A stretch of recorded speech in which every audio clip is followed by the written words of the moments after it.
السلام علیکم ورحمۃ اللہ وبرکاتہ۔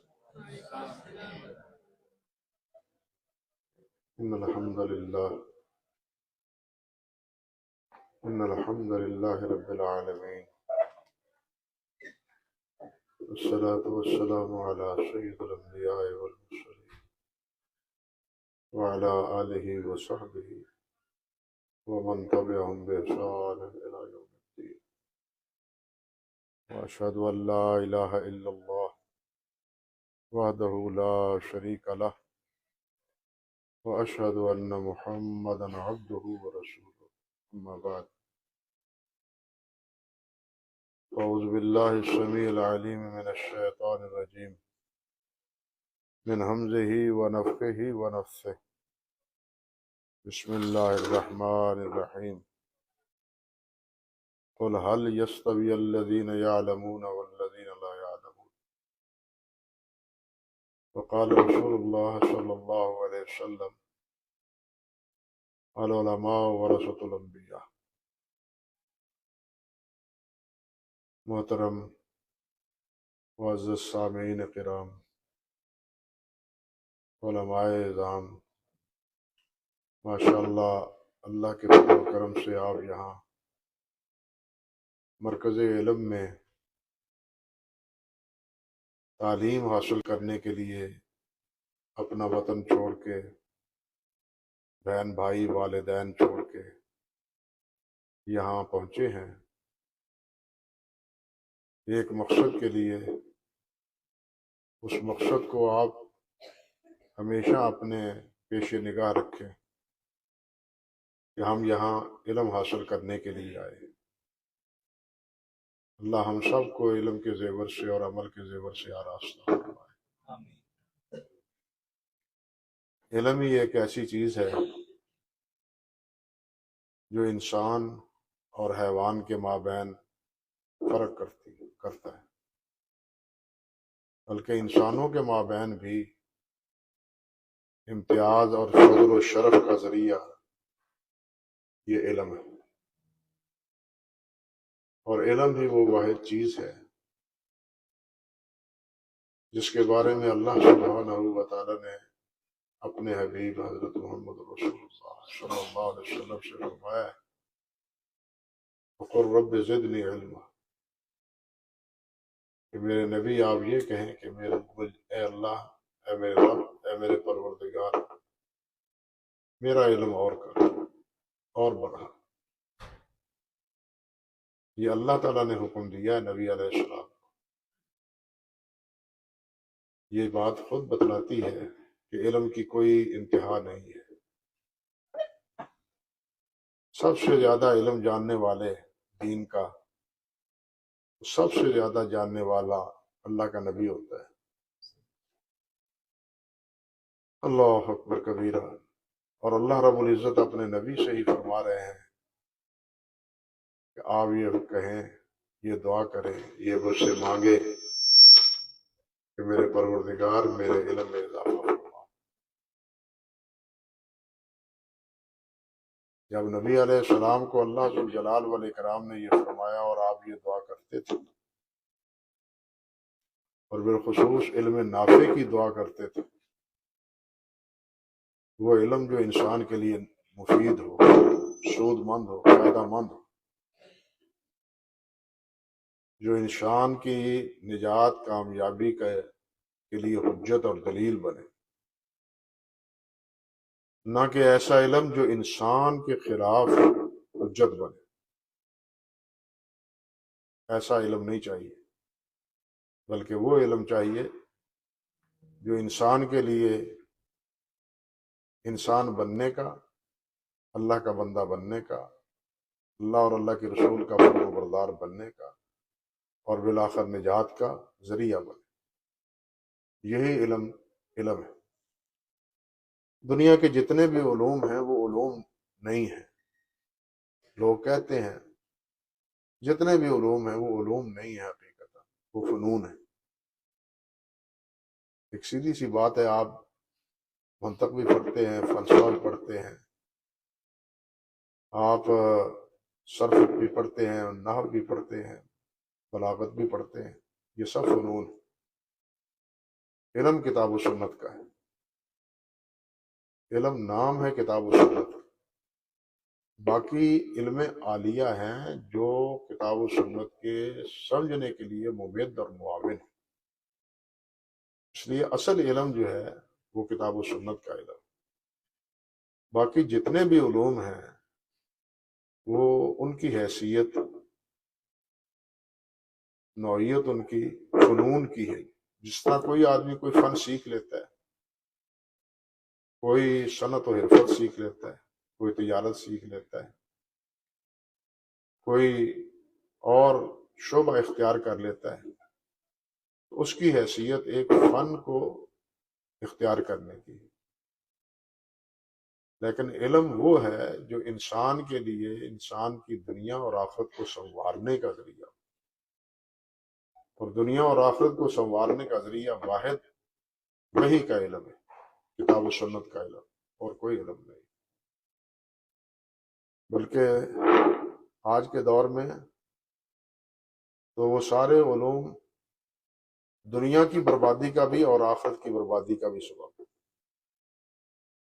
آج بڑا چرچا ہے سائنس کا، سائنس بڑا علم، لیکن کبھی آپ نے سوچا کہ سائنس نے ہمیں دیا کیا ہے؟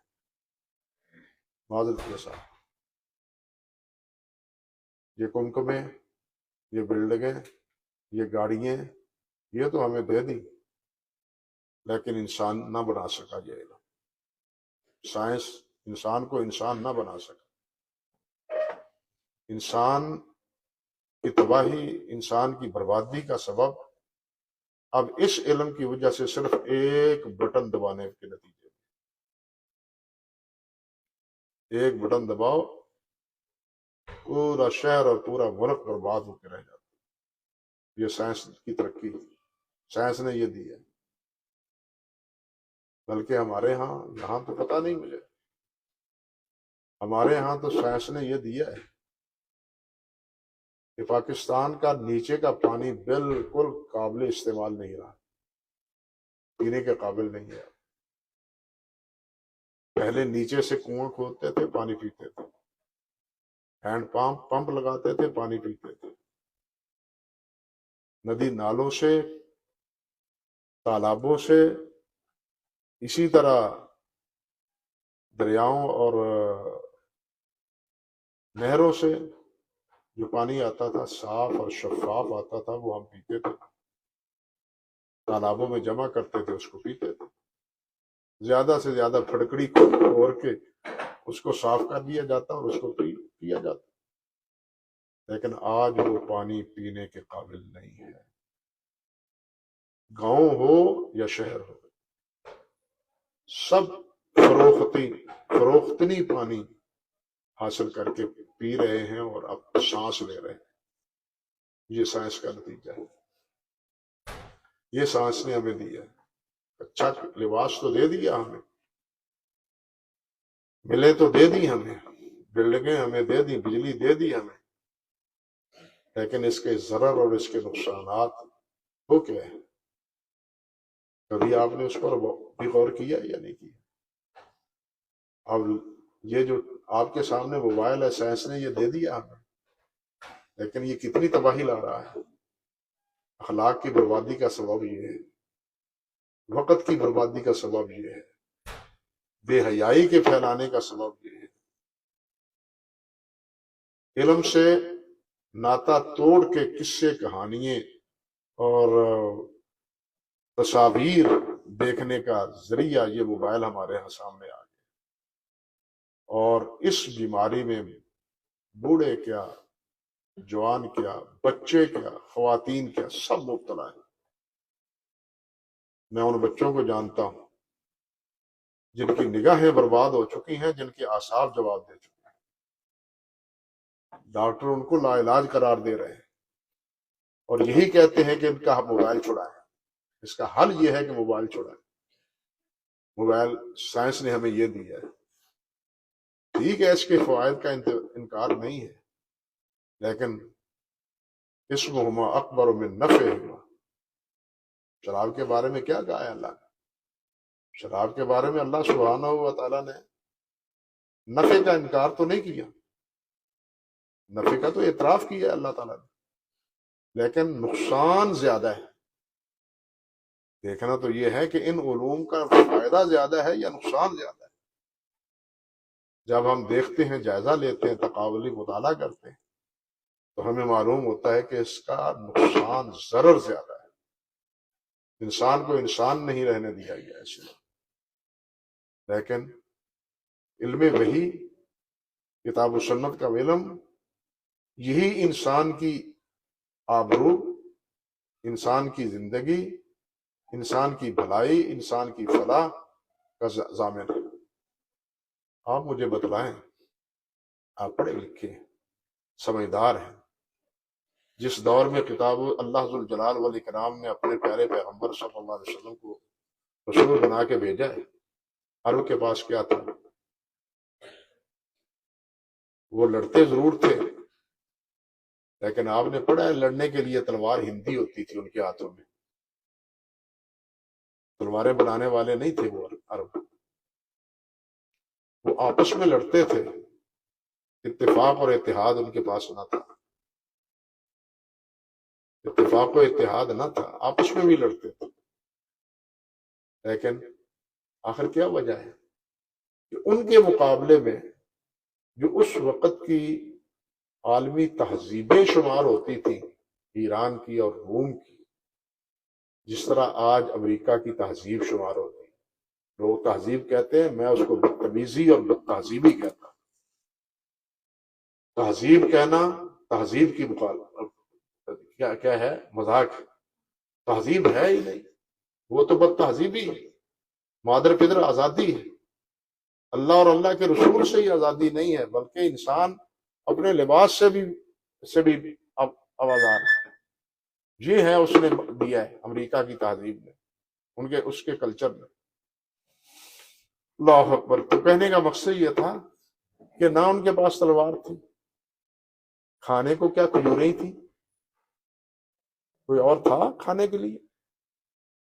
حضرت سیدہ عائشہ کیا فرماتی ہیں، صحابہ کا کیا تاثرات، کھانے کے لیے کیا انہیں ملتا تھا، اور کھانے کے نتیجے میں بول و براز کی ان کی کیفیت کیا تھی، سب تاریخ اور حدیث کے واقعات میں موجود ہے، آپ نے پڑھا ہے۔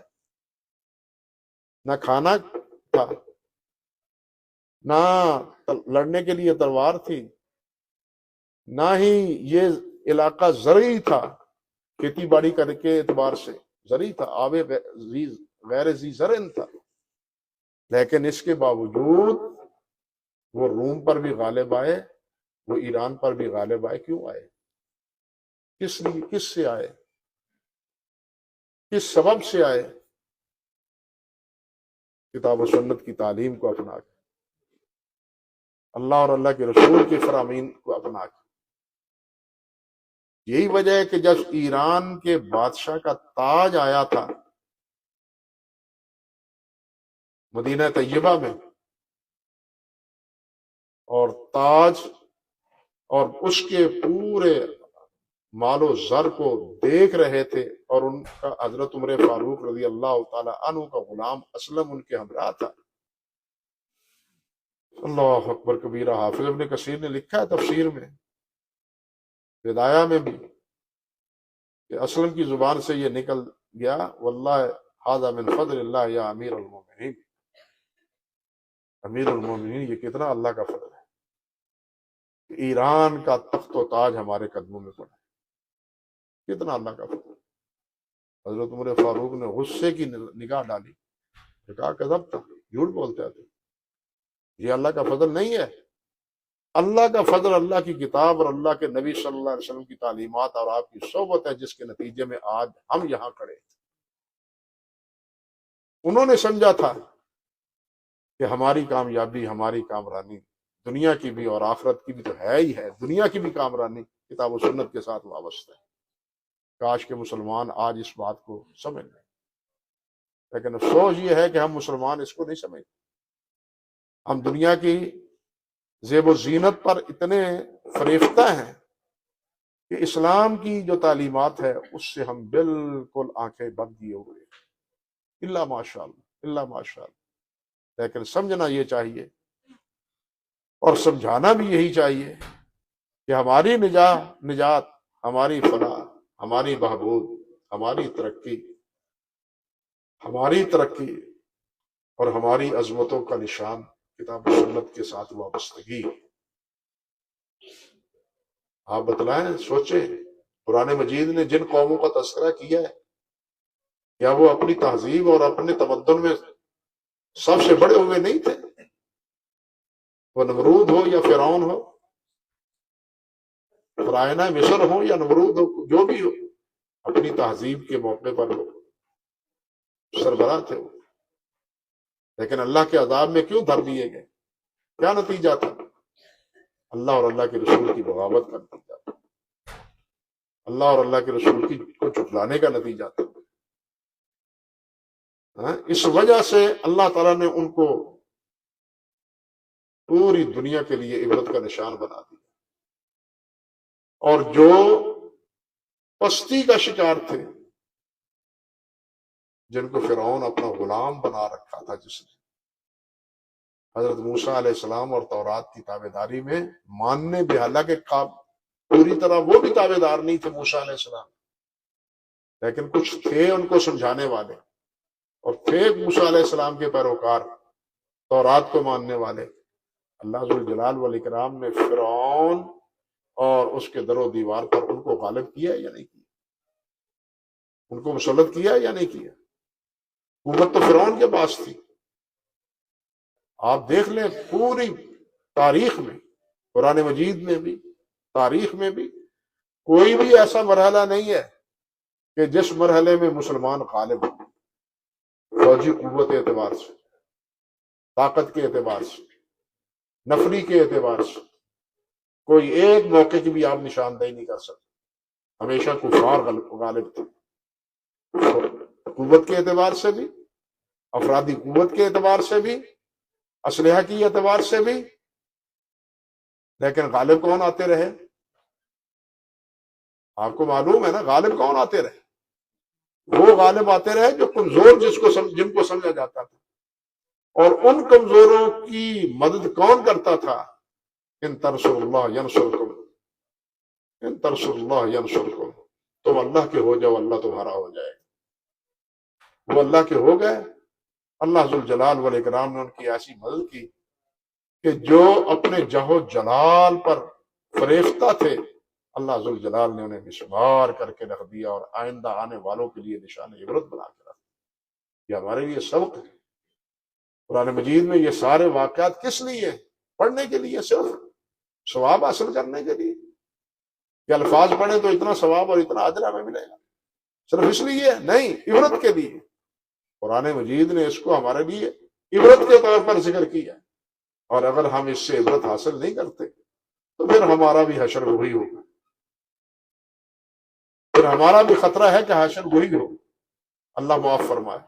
اللہ ذوالجلال ان سے ہمیں عبرت حاصل کرنے کی توفیق، اور ہمیں سمجھنا چاہیے کہ ہم کس علم کے ساتھ وابستہ ہیں، کس علم کے ساتھ وابستہ ہیں، کس ہستی کے ساتھ وابستہ ہیں۔ بلکہ میں آپ سے عرض کروں گا کہ آپ علماء کرام سوچیں کہ آپ کس کے وارث ہیں،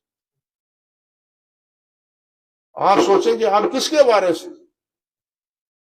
تاجر تاجروں کے وارث، ذمہ دار ذمہ داروں کے وارث، بادشاہ ان کی اولاد ان کی وارث، لیکن آپ وارث ہیں محمد رسول اللہ کی۔ العلماء ورثۃ الانبیاء، یہ آپ کے حصے میں یہ اعزاز آیا ہے کہ آپ نبی علیہ الصلوۃ والسلام کے وارث، اور جو جس کا وارث ہوتا ہے وہ اسی کی سربلندی کی کوشش کرتا ہے، کسی اور کی سربلندی کی کوشش نہیں کرتا۔ یہ بات سمجھ لیں کہ جب ایک اصل ناطہ جو ہے، اصل ناطہ، اصل تعلق، اس تعلق کے مابین کوئی رکھنا پیدا ہو جائے تو وہ اصل کے ساتھ تعلق کمزور پڑ جاتا ہے، وہ اصل کے ساتھ تعلق کمزور پڑ جاتا ہے۔ ہمارا اصل کے ساتھ تعلق کس کے ساتھ ہے؟ اللہ اور اللہ کے رسول کے ساتھ۔ ہمارا تعلق اللہ اور اللہ کے رسول صلی اللہ علیہ وسلم کے ساتھ تعلق ہے۔ جب کوئی اور ناطہ آ جاتا ہے تو نہ اللہ کے ساتھ انسان مخلص رہتا ہے، نہ رسول کے ساتھ مخلص رہتا ہے۔ سمجھ لیں یہ بات. نہ پھر اللہ کے ساتھ انسان مخلص رہتا ہے، نہ رسول کے ساتھ مخلص رہتا ہے. میں اس کی آپ کو ایک مثال سیدھی سی دیتا ہوں. اولاد ہوتی ہے، بہت سی مثالیں ہیں. اولاد ہوتی ہے، بڑے چاؤ سے، بڑی محبتوں سے والدین اس کی پرورش کرتے ہیں، اس کی پرورش کرتے ہیں، اس کو تعلیم دلاتے ہیں، اس کو پڑھاتے ہیں، شادی کرتے ہیں. کس کے لیے؟ کہ اب ہم بوڑھے ہو گئے ہیں، اب ہمارے پر، ہمارے دست و بازو، ہمارے یہ بہو اور ہمارا یہ بیٹے ہوں. لیکن شادی کے بعد عموماً حال کیا ہوتا ہے؟ کیا حال ہوتا ہے؟ والدین کو بھول جاتے ہیں. کیوں؟ وہ جو تعلق تھا والدین کے ساتھ، درمیان میں ایک اور رکھنا آ گیا. وہ درمیان میں ایک اور رکھنا آ گیا. اس رکھنے کی وجہ سے، حالانکہ اللہ اور اللہ کے رسول نے ہی اس کا حکم دیا، لیکن اللہ اور اللہ کے رسول کے حکم کے مطابق ہم اس کو رکھیں تو پھر تو رکھنا نہ پیدا ہو. ہاں، لیکن جب ہم اللہ اور اللہ کے رسول کے مطابق اس کو نہیں رکھتے تو پھر یہ رکھنا پیدا ہوتا ہے. پھر والدین کہاں، باپ کہاں، ماں کہاں، والدین کہاں اور باپ کہاں. میں کیا آپ سے عرض کروں؟ آپ نے سر سید کا نام سنا ہے؟ بات لمبی ہو جاتی ہے. وہ میرا بیٹا مجھے چوکتا رہتا ہے کہ تم بات لمبی نہ کیا کرو، پھر پریشان مجھے بھی کرتے ہو اور تم بھی ہوتے ہو. سر سید کا نام سنا ہے نا آپ نے؟ سر سید نہیں سنا؟ اوہو، احمد سر سید احمد علی گڑھ کا بانی. اس کا بیٹا محمود تھا، بہت ذہین فتین آدمی تھا. کیا آپ سے عرض کروں، بہت ذہین فتین آدمی تھا. پڑھایا باپ نے، لندن لے گیا پڑھانے کے لیے، خود ساتھ گیا. بحری جہاز تھا اس وقت، لیکن بحری جہاز کے تپیڑوں کی تاب نہ لا سکا اور وہ بیمار ہو گیا. محمود بیمار ہو گیا. سر سید پہلے بھی آتا جاتا تھا. محمود بیمار ہوا تو دوائی دی، دوائی بھی انگریزی. محمود نے انگریزی دوائی کھانے سے، سیرپ پینے سے انکار کر دیا کہ اس میں کوہل ہوگا. سمجھے بات کچھ؟ اس میں کوہل ہوگا، میں نہیں پیتا، مر جانا قبول ہے لیکن یہ میں نہیں پیوں گا. اللہ اکبر. یہی باپ بیٹے کو لے کے لندن پہنچتا ہے، تعلیم دلاتا ہے. تعلیم لے کے آیا تو پھر اس تعلیم نے کیا کیا؟ محمود کو شرابی بنا کے تو پھر ہندوستان بھیجا. جو دوائی اس لیے نہیں کھاتا تھا کہ اس میں کوہل ہے، حالانکہ وہ بھی مشکوک ہے، کوہل ہے. اب وہ کیا ہے؟ اس جدید تہذیب اور جدید تعلیم کے نتیجے میں کیا بن کے آیا ہے؟ شرابی بن کے آیا. گھر آیا ہے، شرابی بن کے ہی نہیں آیا. نتیجہ یہاں تک نکلا کہ باپ کو گھر سے نکال دیا. جس باپ نے پڑھایا تھا اس باپ کو گھر سے نکال دیا. کیا عرض کروں، سر سید نے اپنے دوستوں کی دعوت کی اور کہا کہ آج میں ایک دعا کرنی چاہتا ہوں، تم میری اس دعا پر آمین کہو. اللہ اکبر کبیرہ، اللہ اکبر کبیرہ. سارے دوستوں کو اکٹھا کیا، علی گڑھ کے اساتذہ کو بھی اکٹھا کیا، احباب کو جمع کر لیا. اب دعا مانگتا ہے سر سید اور ساتھیوں سے کہتا ہے کہ تم نے آمین کہنا ہے. چلیں بھائی چلیں، ماشاء اللہ، اللہ اکبر کبیرہ. اب یہ سر سید دعا مانگتا ہے.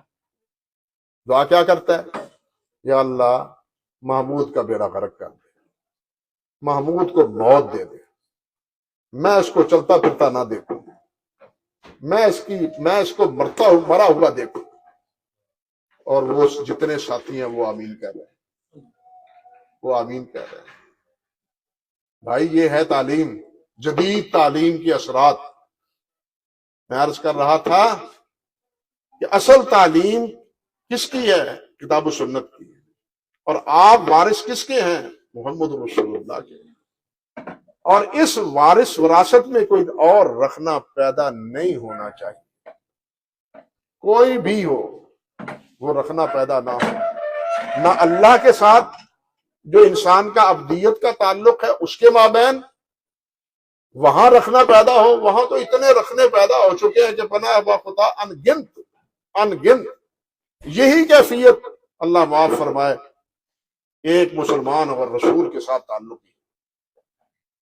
وہ جو اللہ ذو الجلال نے فرمایا نا اتخذوا احبارهم ورهبانهم اربابا من دون اللہ، نبی علیہ السلام نے جس طرح ارشاد فرمایا تھا لَتَتَّبِعَنَّ سُنَنَ مَنْ كَانَ قَبْلَكُمْ، آج ہماری امت بھی اسی مصیبت میں مبتلا ہے، انہی چیزوں میں مبتلا ہے۔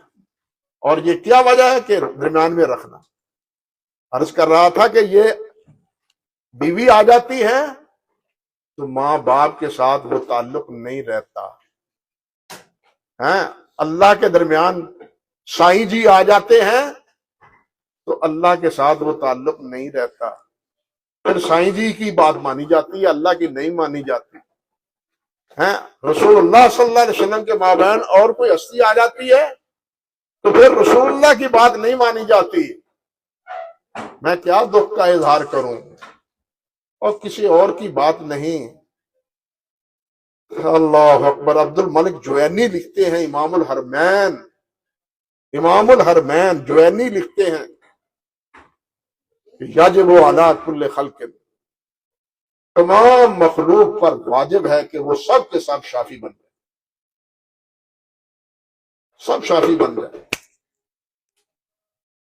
مسعود الدین آئے، مسعود سندھی آئے، مسعود بن شعبہ سندھی آئے تو مقدمہ کتاب التعلیم میں لکھتے ہیں کہ سب مخلوق مشرق میں ہو، مغرب میں ہو، شمال میں ہو، جنوب میں ہو، جہاں بھی انسان بستے ہیں وہ سب کے سب حنفی بن جائے۔ تو محمدی کون بنائے گا لوگوں کو؟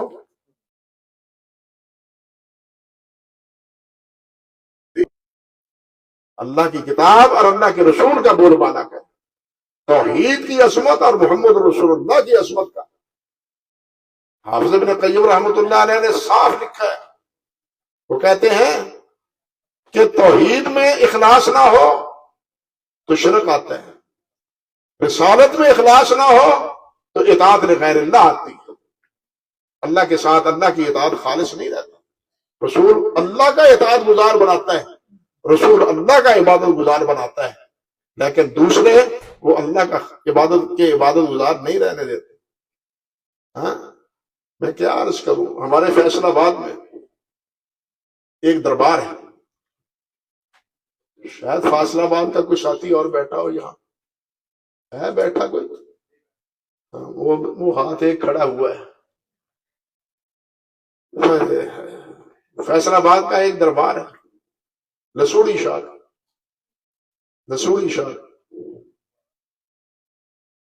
اس کے دربار پر پتہ کیا لکھا ہے؟ پہلی بات تو چھوڑیں، ہے جسم اور اسم کے پردے میں عین ذات خدا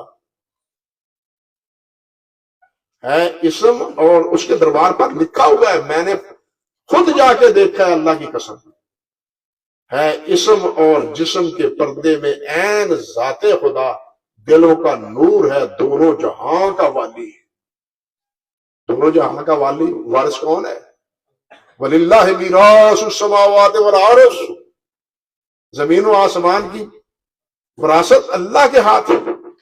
لِمَنِ الْمُلْكُ الْيَوْمَ لِلَّهِ الْوَاحِدِ الْقَهَّارِ لِلَّهِ مُلْكُ السَّمَاوَاتِ وَالْأَرْضِ۔ حافظ ابن تیمیہ رحمۃ اللہ علیہ نے ایک جگہ لکھا ہے کہ اللہ ذو الجلال والاکرام کی جتنی صفات ہیں ان تمام صفات میں دو صفات سب سے زیادہ جامع، ایک اللہ کا مالک الملک ہونا اور ایک اللہ ذو الجلال کا عالم ہونا، علیم ہونا۔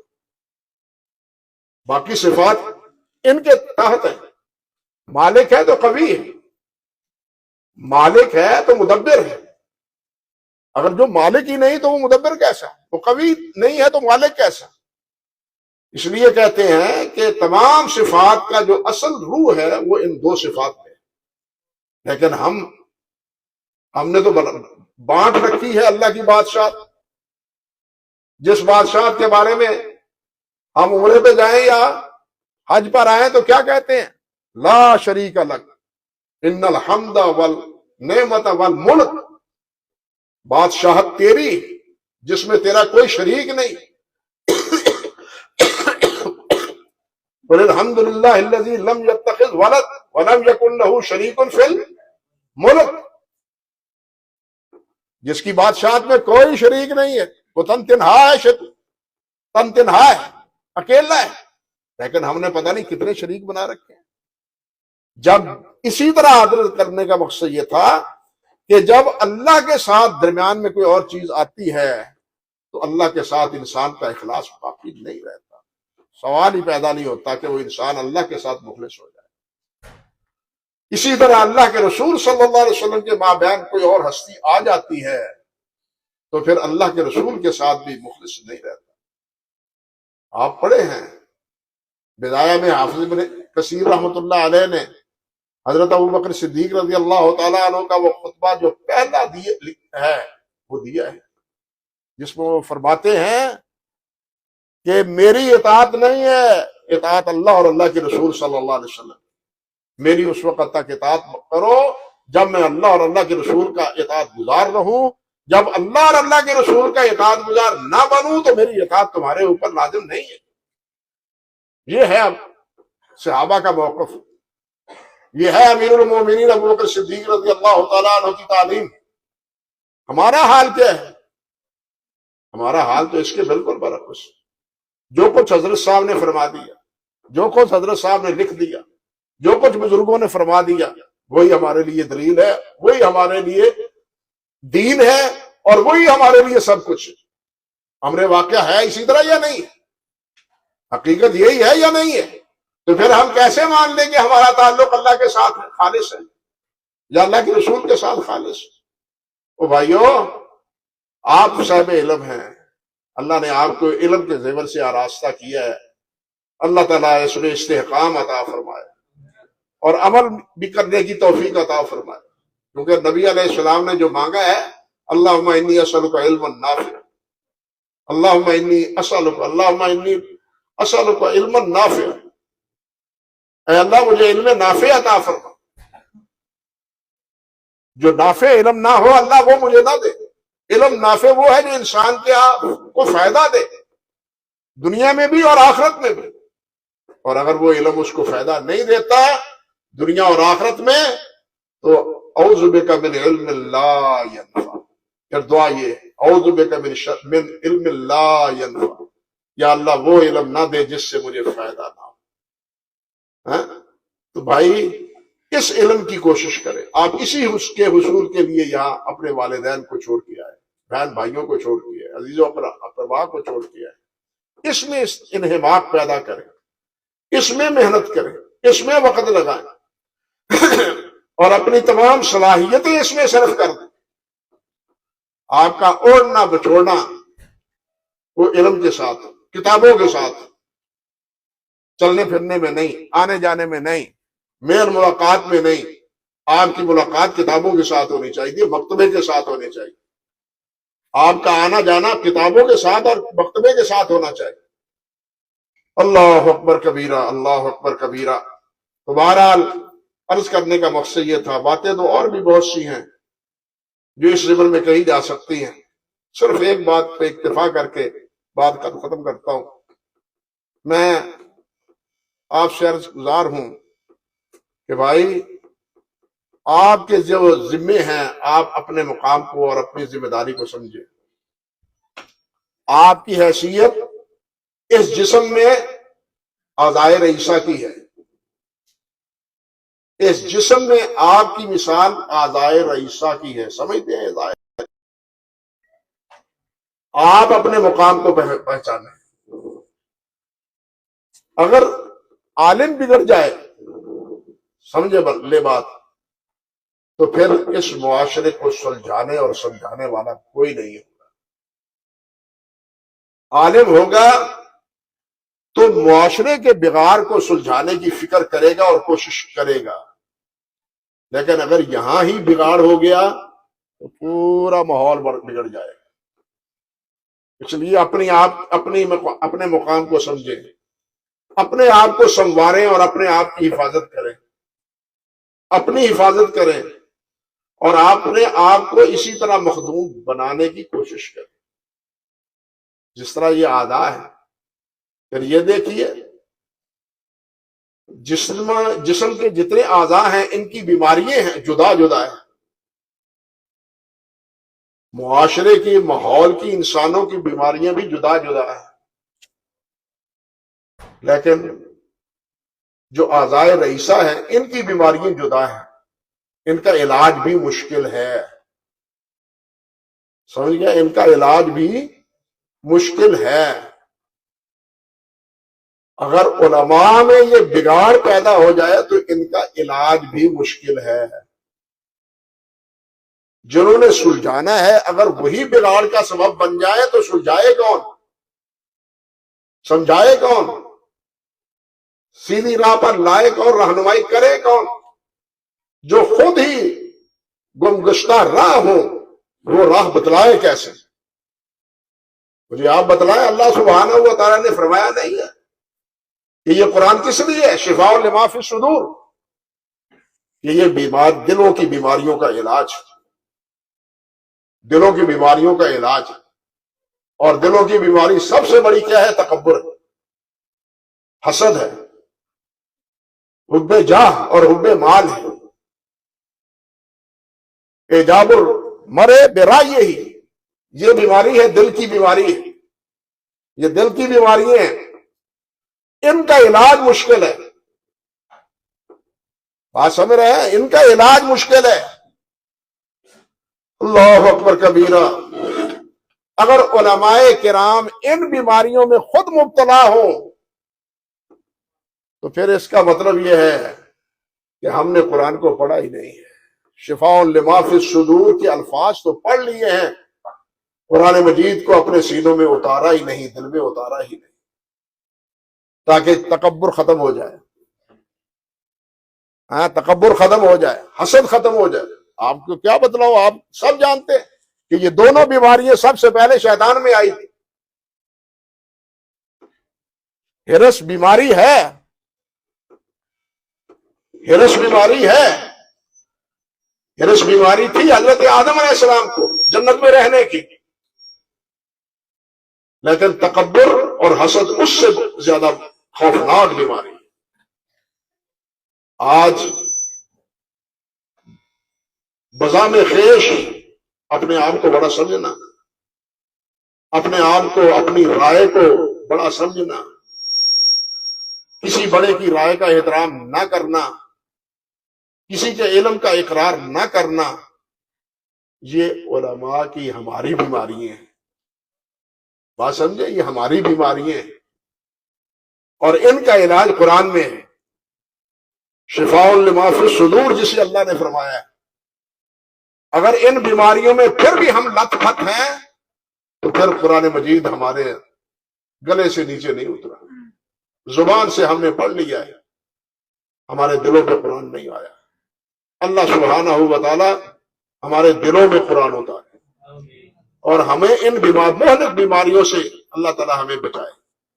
یہ وہ بیماریاں ہیں جن کے ڈانڈے شیطان سے جا کے ملتے ہیں۔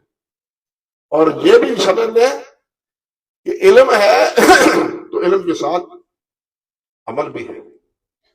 علم بلا عمل، اللہ اکبر، علم بلا عمل، اس کے ڈانڈے یہودیت سے ملتے ہیں۔ یہودی عالم تھے لیکن عمل نہیں کرتے تھے۔ اس کے برعکس نصرانی، عیسائی، وہ عامل تھے، علم نہیں تھا ان کو، جس کی وجہ سے انہوں نے رہبانیت اختیار کی، علم نہ ہونے کی وجہ سے۔ لیکن اسلام ہمیں رہبانیت کی بھی اجازت نہیں دیتے۔ اسلام تو پورا نظام حیات دیتا ہے، ہمیں صرف نمازی نہیں بناتا، تاجر بھی بناتا ہے،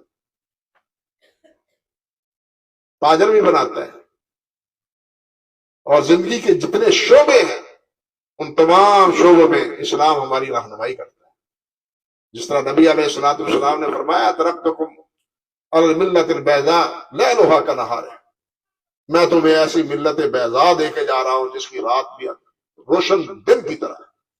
ہمارا دین ناقص نہیں ہے، کامل دین ہے، مکمل دین ہے، اکمل دین ہے۔ اس دین کو اپنائیں، اس دین پر کو اختیار کریں، اسی پر عمل کریں، یہی ہمارا اوڑھنا بچھوڑنا ہونا چاہیے۔ اب میری بھی بس ہو گئی ہے، اتنی بات پر میں اکتفا کرتا ہوں۔ اللہ سبحانہ و تعالی ہمیں دین کے علم کے کا طالب بنائے، اور یاد رکھیں ہمیشہ طالب علم بنے رہے۔ اور بڑا بننے سے انسان میں بہت بڑی بیماریاں آتی ہیں۔ طالب علم بنے رہنے سے کوئی بیماری نہیں آتی۔ طالب علم بننے سے عاجزی آتی ہے، انکساری آتی ہے، تواضع آتی ہے، طلب کی ایک منزل سامنے رہتی ہے۔ جب اپنے دل و دماغ میں عالم کا بھوت سوار ہو جائے تو پھر سمجھ لیں کہ اب علم کا دروازہ ہمارے لیے بند ہو چکا ہے۔ ہمیشہ اپنے آپ کو طالب علم سمجھیں۔ اللہ ہمیں طالب علم بنائے، اور طالب علم ہی ہے جس کے لیے سمندروں کی مچھلیاں اور بلوں میں چیونٹیاں طالب علموں کے لیے دعائیں کرتی ہیں۔ یہ طالب علم ہے۔ کیوں دعائیں کرتی ہیں؟ یہ حیوانات کیوں دعائیں کرتے ہیں؟ اس لیے کہ حیوانات کے حقوق لوگوں کو بتلانے والے پھر آپ ہوتے ہیں، ان کے حقوق بتلانے والے۔ بات سمجھ لیں کہ یہ دنیا حقوق کا نام ہے۔ ہائے ہائے کیا کیا عرض کروں۔ نبی علیہ السلام نے حضرت معاذ سے فرمایا تھا، معاذ جانتے ہو اللہ کا حق کیا ہے؟ ہمارے اوپر اللہ کا حق کیا ہے؟ مجھے تو معلوم نہیں۔ اللہ کا حق یہ ہے کہ اللہ کی عبادت کی جائے، اللہ کے علاوہ کسی اور کی عبادت نہ کی جائے۔ میرے بھائی، اللہ کا حق ہے، اللہ کے رسول کا حق ہے، اس اساتذہ کا حق ہے، والدین کا حق ہے، پڑوسیوں کا حق ہے، دوست و احباب کا حق ہے، بیوی بچوں کا حق ہے۔ یہ ساری دنیا حقوق کی دنیا ہے، اجر کی دنیا آخرت ہے۔ یہاں حقوق سب پورے کریں گے تو آخرت میں اجر پائیں گے۔ اگر یہاں حقوق میں یہ کمی آئی، اللہ کے حقوق میں، اللہ کے رسول کے حق میں، یا دوسرے باقی حقوق میں، پڑوسیوں کے حقوق میں، دوسروں کے حقوق میں، تو پھر نجات بہت مشکل ہے۔ اللہ ہمیں نجات کی راہ پر لائے، تمام حقوق پورے کرنے کی توفیق دے، اور اللہ سبحانہ و تعالی ہمیں طالب علم بنائے رکھے، علم سے ہمارا تعلق وابستہ رکھے، ہمارا مرنا جینا علم کے ساتھ ہو، علم و عمل کے ساتھ ہو۔ اللہ مجھے بھی اس کی توفیق عطا فرمائے، اور آپ کو بھی اس کی توفیق عطا فرمائے۔ اقول قولی ھذا استغفر اللہ لی ولکم ولسائر المسلمین۔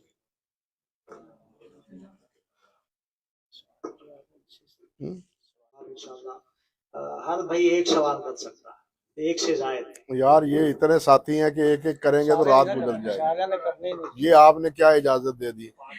سارا کرنے ہی نہیں، بس دو تین سوال ہو جو اہم ہوں بھائی، زیادہ نہ کھپے اور نہ مجھے کھپائے۔ مریض آدمی ہوں، میرے اوپر ترس کریں۔ کوئی اہم بات ہے تو بتائیں۔ جی چلے، صرف 5 سوال بس۔ اللہ کو صحت و عافیت سے نوازے۔ آمین۔ برے صغیر میں ابھی اصلی علوم اور دینی علوم کے مدارس بڑھتے جا رہے ہیں، تو جو اصلی علوم کا طبقہ ہے وہ یہ کہتا ہے کہ وحیین میں جو نصوص ہیں، جو شرعی نصوص میں علم کی فضیلت وارد ہے، اس سے مراد اصلی علوم بھی ہیں۔ ان کی بات صحیح ہے؟ نہیں، وہ نہیں صحیح۔ میں پہلے بتلا چکا ہوں، آپ نے پتہ نہیں اس وقت غور کیوں نہیں فرمایا۔ وہ فنون کی حیثیت ہے، ان کی حیثیت علوم کی نہیں ہے۔ آپ ایک ڈاکٹر بناتے ہیں، ایک انجینئر بناتے ہیں، ایک کہنا چاہیے کہ جس کو آپ لوہار کہتے ہیں، جس کو آپ تعمیر کا کام کرنے والا کیا ہے،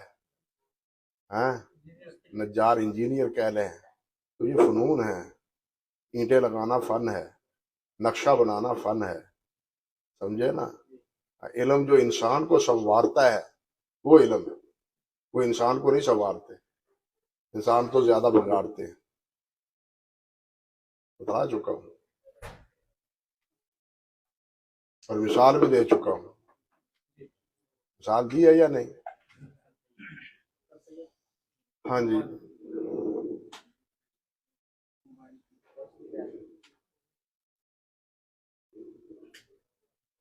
جی.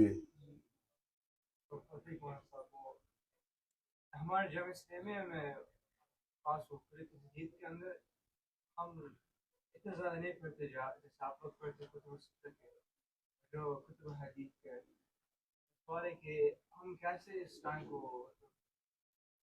فائدہ لے سکتے کہ سب سے زیادہ بینیفٹ مل سکے کتب ستہ سے کتب حدیث. میں آپ کو آپ کا سوال سمجھ نہیں سکا، کوئی اور سمجھ سکے ہیں تو مجھے بتلا ان دیں. کا مطلب ہے کہ یہاں پہ نوٹس پڑھائے جاتے ہیں، مکمل نہیں کتاب، جیسے ہمارے یہاں صحیح بخاری میں وہ ہاں جو نوٹس دیتے ہیں نا جی، میں عرض کرتا ہوں وہ گویا کہ ان آپ کے اسباق کا جو کتابوں میں پھیلے ہوئے ہیں ان کا خلاصہ ہوتا ہے. اب آپ کی ذمہ داری ہے کہ اس خلاصے کو کتابوں کی تفصیل، کتابوں میں تفصیل کے ساتھ دیکھ سکیں، تاکہ شنیدہ کہ ببد ماں نہ دیدہ، شنید ہی نہ رہے بلکہ دید ہو، کتابوں میں دیکھ لیں. آپ اسی نوٹ پر اکتفا نہ کریں بلکہ ان نوٹوں کے ماخذ جو ہیں ان کو پر غور کریں. جی برِ صغیر کے بعض طلبا میں یہ چیز دیکھ رہی کہ خصوصاً جو یہاں آتے ہیں مملکت وہ اردو کے کتابوں سے تھوڑا بے نیاز ہونا شروع ہوتے ہیں یہاں آنے کے بعد یا کبھی وہاں پر بھی. تو وہ کہتے ہیں کہ اصل عربی میں ہے تو اردو کی ضرورت نہیں ہے. تو یہ بات نہیں، علوم اردو میں بھی ہیں، فارسی میں بھی ہیں، عربی میں بھی ہیں، لیکن اصل ماخذ تو عربی ہے نا. کتاب و سنت کی زبان وہ تو عربی ہے، باقی تو تفہیم کے لیے باقی زبانیں ہیں، اردو ہو، فارسی ہو یا دوسری زبانیں. مذہب کا کیا حکم ہے؟ جی کسی مذہب، ایک مذہب کو اختیار کرنا اس کا کیا حکم ہے؟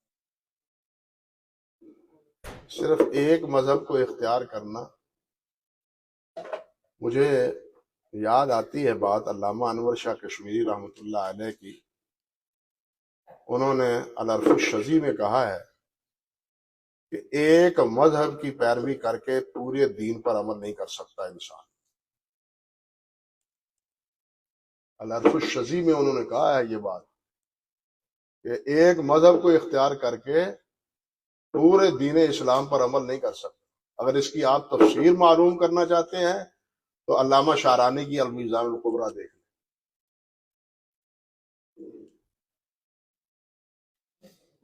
اللہ اکبر. بھائی 5 سوال ہو نہیں گیا تم نے؟ او یار تم فیصلہ آباد پوچھ نہیں جا. قصہ زمین برسر زمین